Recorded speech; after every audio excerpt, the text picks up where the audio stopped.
Inspiring interviews with today's top landlords. This is the Rental Income Podcast. And now, Dan Lane. Philip, so you had some equity in your primary residence and you used that money to help you start buying rentals. Tell me what you did. Yeah, so we took a home equity line of credit out on our house about 2 years ago.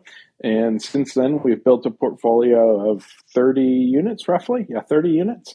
And so that's about $4.3 million total. And we're grossing about $27,000 a month. On the podcast today, we'll talk to Philip about how he took his home equity, used it to buy a rental property, and then just kept on recycling that equity over and over and over again. And here, just 2 years later, he's got a great portfolio that's generating a ton of cash flow every month. Joining us on the show today from Kentucky is Philip Petrie. We'll take a really quick break to thank our sponsors. We'll come right back and we'll talk to Philip. It's a lot of work to find a really good rental property. And when you actually find that property, you want to make sure you're working with a lender that can get that loan closed. The lender that I recommend is Chaley Ridge from Ridge Lending Group. She's a nationwide lender and her specialty is helping investors finance rental properties. She has a ton of loan programs and she can find something customized to you for your situation. If you want to find out more or you're ready to get started today, just go to ridgelendinggroup.com. That's RIDGE lendinggroup.com, NMLS 42056. A good deal on a rental property isn't going to last very long. To win properties today, you need to move quickly when a deal comes on the market, but it takes time to analyze a property. I want to let you know about an app where you can analyze deals on your phone in seconds. It's called Ask Rick, that's RIC for Rental Income Calculator. You can analyze a deal with the push of a button. You can figure out the rent, your mortgage payment, your expenses, and figure out the cash flow. If the numbers make sense, you can make an offer right there on the app, or you can send a calendar invite to your agent to see the property in person. Ask Rick is currently offering a free 7-day trial. Just search for Ask Rick in the App Store or go to Just Ask Rick. That's RIC, justaskrick.com. Rental Income Podcast. Philip, it really sounds incredible what you've done in just 2 years. So you said you have 30 rentals. Can you tell me a little bit about your portfolio? Yeah, so we've got 30 doors now. It's a combination, mostly single family, two duplexes, 2 fourplexes, and 1 commercial building. And what kind of neighborhoods are they in? I would say, so our commercial's in like an A-plus neighborhood. And then we've got a fourplex also in an A neighborhood. But most of the single family, I would say, are kind of a B minus. Now, you said that you opened a line of credit on your primary house to fund all this, but I'm guessing your primary house didn't appreciate by millions of dollars. So how did you do this? Yeah, so we bought our home because it was a severely distressed property, and so we saw substantial opportunity in it. We didn't know how good it was going to be, but we were able to pick it up because it had basically been abandoned, and fixed it. And I think we bought it for $250,000, and then put some money into it, and it appraised just under $1 million when we were done. And so that kind of opened the floodgates of opportunity related to investment properties. Wow, that's a lot of equity. So what did you do to the property? Was it just a full gut rehab? It was virtually a full gut rehab. Yeah, it was, 4.5 bathrooms and everything, but some of the hardwood we were able to salvage, but everything else was completely new. So were you going into that property thinking, I'm going to buy this property and I'm going to create all this equity, or did this just kind of happen? It kind of happened. We really couldn't afford much more than we were putting into it. And we thought there was a good opportunity there, but we didn't realize how good of an opportunity it was. We needed somewhere to move to that worked for our family. And it was almost a miraculous sort of situation. Yeah. I mean, that's really pretty incredible. So you weren't thinking of yourself at that time as a real estate investor. You just found an opportunity and you decided that you were going to take advantage of it. Yeah, real estate investment wasn't even, I mean, I guess it was in the back of my mind, but it definitely wasn't an intentional move. So then you've got all this money that you've, or this equity that you've created. How did the thought process come? Well, I could probably find a something, or find a way to use this equity to make more money. Like, walk me through that thought process. Yeah, I was really blessed to be surrounded by really smart people, and so as I was watching their just their roadmap and what they had accomplished in real estate, it began to dawn on me that maybe I should consider doing the same thing. So it was really the model and influence of a few close friends that got me thinking about it. It's really kind of incredible because, like, if you read Rich Dad Poor Dad or listen to Robert Kiyosaki or Grant Cardone, a lot of those guys will say, don't think of your primary residence as an investment. Think of it as a liability. But in your case, it's a good thing you didn't listen to them, because like this house really gave you a huge opportunity. Yeah, after having gone through kind of the journey that we've gone through, I almost cringe when I hear that, and I understand the thought process. And I think a lot of times it's true because of the way people purchase their primary residences. But in my case, we were able to springboard off of the primary residence into a lot of growth. So I think generally speaking, they may be right, but if you're really intentional about it and careful with it, I think primary residence can be, in the right situation, a fantastic tool to be able to leverage and use for it. Absolutely. Okay, so you've got this equity. So then you opened a line of credit on the property. So then, like, walk me through what you did. Like, what was your first step? Yeah, so first I just asked some of my friends who I should go talk to as far as banks, and because I had actually had a bankruptcy on my record because of a real estate deal that didn't go so well, and I just got an introduction to a local bank, credit union, and went in and talked with them. Initially, they weren't willing to. You hear these stories of people getting 100%, 100% loan to value on their primary residence. They weren't willing to do that for me. But I think initially they offered me 200,000, something like that, and it was just enough to be able to get started.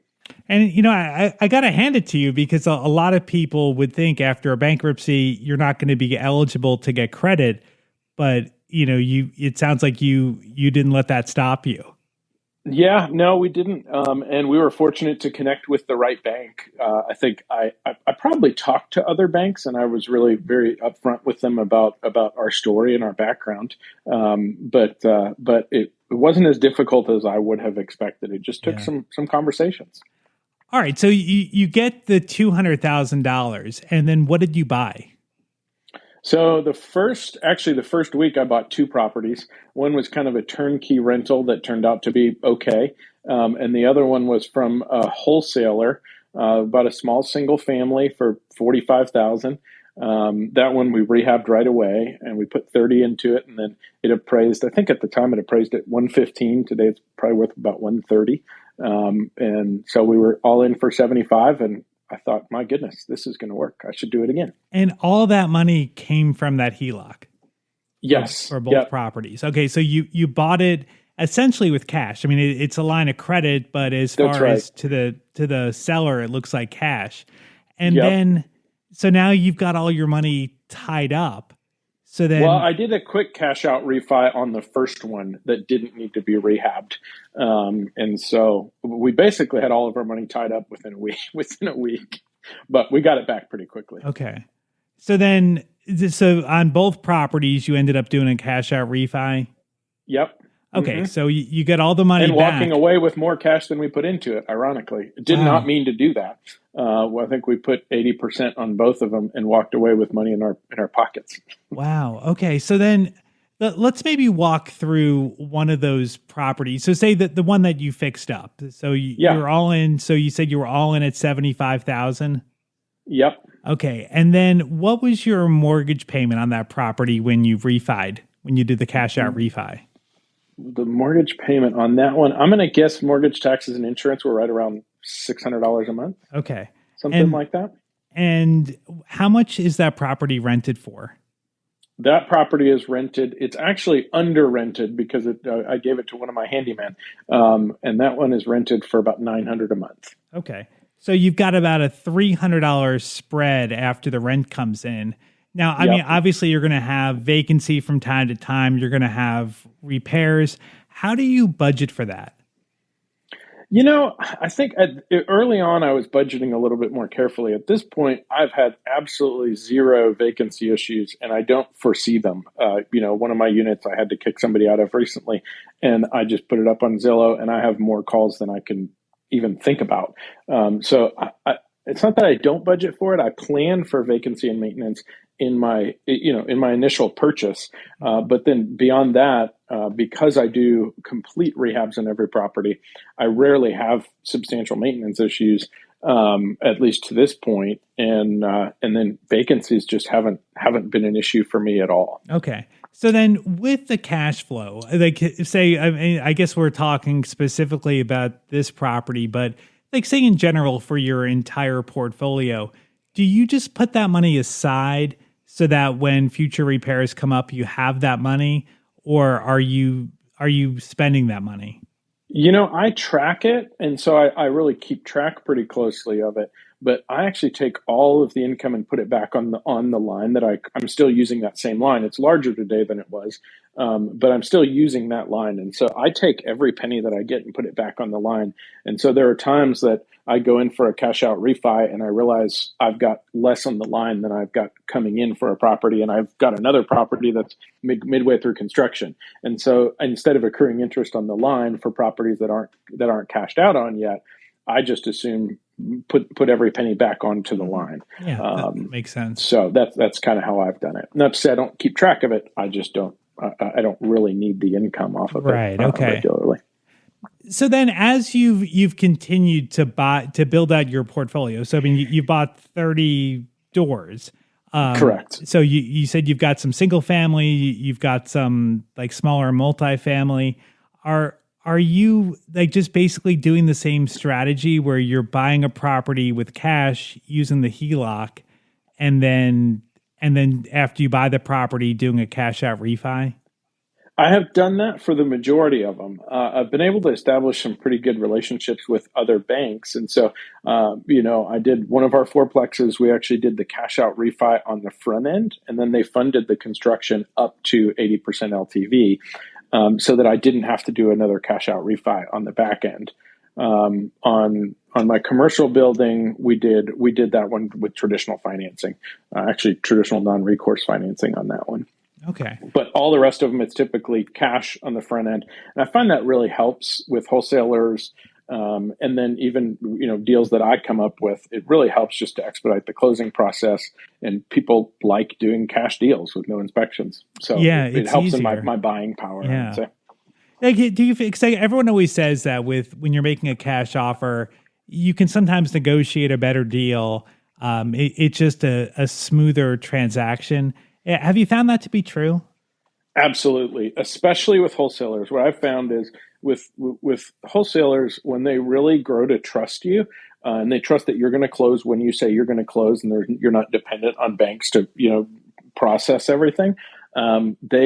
I find that they end up coming to me really quickly. I have a number of friends who are wholesalers now who come to me very first, and so I get first shot at it. And if the deal makes sense, then I do it. So I find buying with cash helps establish the relationships well. Sure. Yeah. I mean, it's really amazing because it's cash. I mean, it's real cash to the person that's selling the property, but to you, it's just another way to finance the property using that line of credit. Exactly. So let's take a look at your numbers here. So you said you've got 30 doors, you have $27,000 a month in gross rental income. So your average rent is right around $1,000 a month. That sounds about right. Yep. Yeah. So then how much do you actually profit off that? Like you've got mortgages. I mean, you're going to have repairs from time to time. Although it doesn't sound like you have many repairs. Like how much profit do you get off the $27,000? Before maintenance, mortgage taxes and insurance, we're about just under $12,000.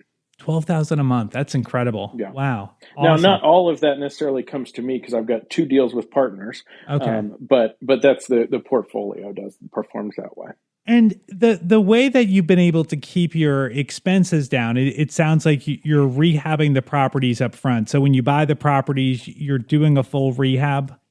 Yes, almost without exception. There are a few that I've bought that had tenants in them that wanted to stay, and so those ones I haven't done a lot of rehab on, but I will eventually whenever they move on or want to find somewhere else to live. Are you looking for places that you can do a full gut rehab to, or is it more cosmetic where you're maybe updating stuff and putting in new appliances and paint? Ideally cosmetic is better, but I find that ultimately I'm getting better deals on, more severely distressed properties. I looked at a 5-unit portfolio, it's actually 6-unit portfolio last week that I think I'll be going ahead and signing a contract on today. And of those, 2 of them are just facelift, 2 of them are major rehab. And then one of them's mediocre. But the major rehabs, I find if they're bought right, is where I've got a lot more upside potential. Yeah. So many people are talking today about the labor shortage. It's hard to find good people. Are you having trouble finding contractors? Well, this is where I've got kind of an unfair advantage. I own a construction company, and okay. while we specialize in roofing and windows, siding, gutters, things like that, I've got pretty good access to labor. But I don't know how much of that is because of the construction company and how much is just because of the way that I handle relationships and navigate projects with people. I tend to not lose people, and I think I treat people well. And so I don't have labor shortages. I haven't experienced that at all. I've developed so many relationships in that arena that we've got as much as we need. Right. Everybody, when they're going into rentals, that everyone has some kind of an advantage. But it sounds to you that with your construction background, that really maybe gave you a leg up over Absolutely. Other people. How about as far as management? Do you manage the properties yourself, or do you have a property manager? I do manage the property myself. I manage everything myself. At this point, I'm in the process of brainstorming and starting probably my own property management company because I thought I wouldn't be able to do more than 5 or 6 at a time. And here I'm with 30 and I'm still doing it. And it's not really as cumbersome as I would have expected. But at some point that's going to tip and I won't be able to, focus on acquisitions if I'm focusing on maintenance calls and things like that. But so far I've been managing it myself and it has not been nearly as challenging as I would have expected. Now, do you think that's because of doing the work up front, that you're doing the rehab up front, so you're not getting a lot of maintenance calls?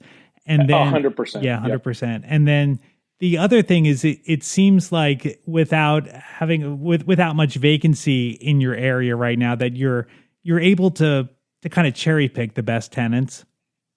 I think so. Generally speaking, I'm pleased with how I've done with tenants. I've made some mistakes for sure. Bleeding heart syndrome, I think. But generally speaking, I've got just wonderful tenants. And the majority of the work being done up front was a game changer. Things like hot water heaters. I mean, if they're even remotely aged, I just replace them while I'm building. Yeah. HVAC systems, for the most part, will just replace. Roofs, I'll just slap new roofs on them. So I really don't cut corners when it comes to the rehab. And I think that pays dividends, or has thus far for me at least. Yeah. And also on the front end is when you're going to capitalize on that, kind of forced appreciation. And so the more work that I do, I put granite countertops in and new kitchens or quartz countertops. And so doing all of that work on the front end also increases the value. So my cash outs tend to be really strong. Yeah, it makes a lot of sense to do it up front. I mean, yeah, like you just said, for the increasing the value on the up front part of the transaction, but then also it just makes your life so much easier that you're not getting that call on Saturday night that the hot water heater is out. Right, absolutely. And I just rarely have those calls. Talk to me about your screening process. When you have a unit that's turning over, how are you advertising that property? I've only done two things ever, and so I do Zillow and a yard sign. And for me, that I haven't needed anything more than that. In fact, I get far too many applicants than for me to process. Usually, I get through the first dozen or two, and I try and have one showing, but it usually turns into more than that, and get them filled really quickly. So it's just Zillow and yard sign. When you start getting calls and emails, is there any kind of pre-screening you do before you show the property? I just talk to them. I like to hear their story, not all their whole story, but a portion of their story. I want to know a little bit about them. And I tend to just use my gut. If I feel good about them, then I'll go meet with them. If there are any red flags or, strange communication patterns, things like that, I'll just move on to the next applicant. And then when you actually get people applying and you're looking for choosing the right tenant, do you have like a set criteria that you're looking at? Kind of. I mean, initially in my mind, it was like, look for a good credit score. And that was what I was thinking initially. What I found is so many of these tenants don't have good credit scores, but they're great people. And so I've eliminated the credit score aspect of it. And really, I'm looking at debt to income ratio. And that's if there's any history of prior evictions, that one I've learned the hard way. If there's a history of prior evictions, absolutely move on that's my approach to it.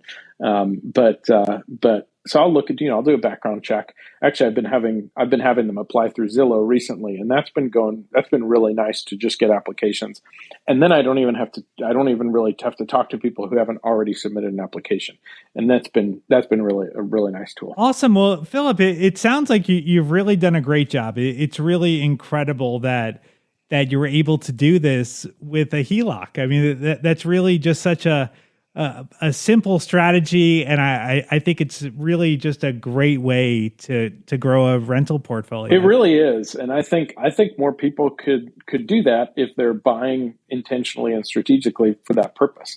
If they thought about primary residences with the same sort of focus as they do rental properties, I think there are a lot of opportunities to find upside potential when it comes to primary residences. You just have to be willing to pull the trigger on it. If you want to reach out to Philip, I've got his email address on the website. You can find it at rentalincomepodcast.com/episode 356.